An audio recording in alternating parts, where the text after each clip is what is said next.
আজকে Republic day special আমার রুটি আর হলো কালকের বাঁধাকপি ছিল আর মটরশুঁটি আলু দিয়ে তরকারি বানানো হয়েছিল। দিদা এসেছে, 2 দিনই হয়েছে, তো দিদার জন্য লুচি করা হয়েছে। আমাদের এমনিতেও স্পেশাল ওকেশনে লুচি করা হতো অনেক দিন পর। আমার আজকে একটাই হোক লুচি খেয়ে ভীষণই ভালো লাগলো।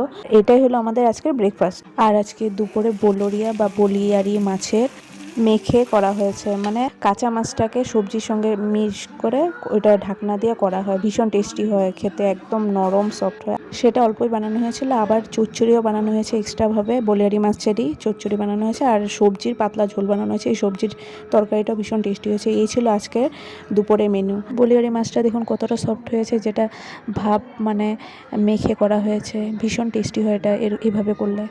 মাছ, বলিয়ারি মাছ, এটা ছোট মাছের মধ্যে সবচেয়ে টেস্টি। আর টিফিনে হয়েছে সিদ্ধ পলি আর সেকা পলি, যেটা আমি মিলে করেছি। আর আমি খেয়েছি মটরশুঁটির ঘুগনি, আর মা চষি দুধ পলি খেয়েছে। অল্পই বানানো হয়েছিল।